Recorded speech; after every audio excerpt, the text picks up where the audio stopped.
Egypt and Sudan, it is their greatest source of water.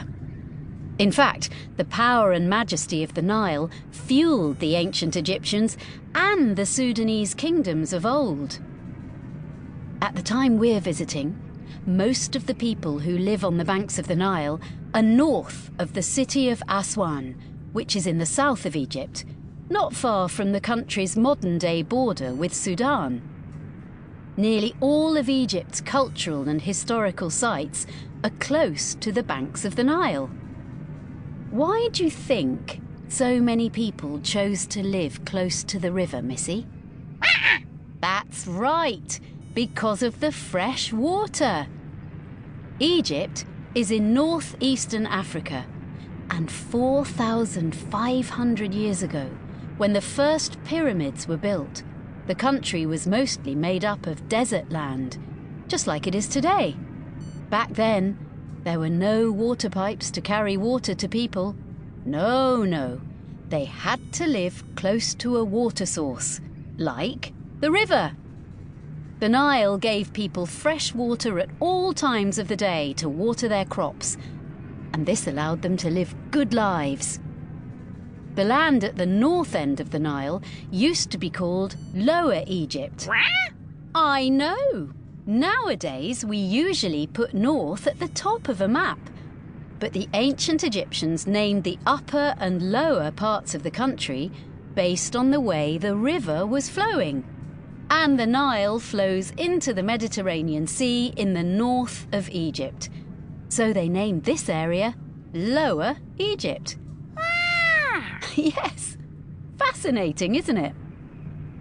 Egypt had sandstone and limestone hills that the Egyptians used to make buildings.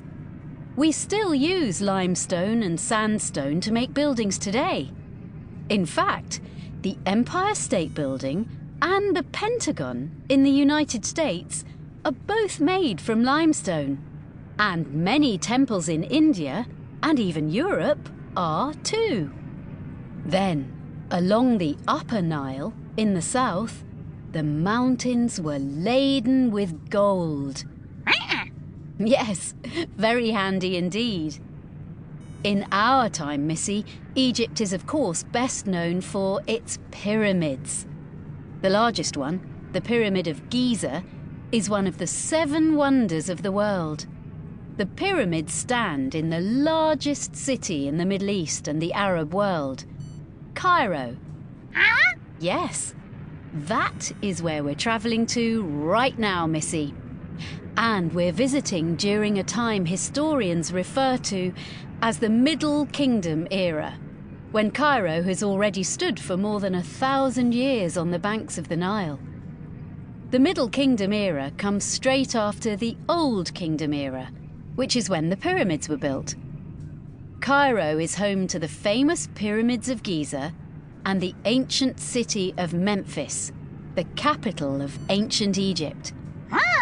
The Middle Kingdom era is when the ancient Egyptians mastered subjects such as mathematics, astronomy, art, and how to make mummies. Yes, we will probably get to see a mummy, but beware, it won't be as cuddly as you might think. Right now, Pharaoh Senwosret III is the ruler of Egypt. He'll expand Egypt all the way to the sands of Nubia in the south. It's also a time when the Egyptians are beginning to make pyramids and tombs. The era of the Old Kingdom will be in its full glory for us to view and admire. Look, Missy, you can see the peaks of the pyramids peeking through the clouds. Remember, in these days, the Egyptians don't have cranes or any other machines. Each slab of stone must be carried by strong men and taken up the pyramids by man-made contraptions. Building a pyramid takes many, many years. Yes, the pyramids were man-made in the truest sense. They are colossal structures that show ancient Egypt's might and power. And they're still standing in our time, nearly 5,000 years after they were first built.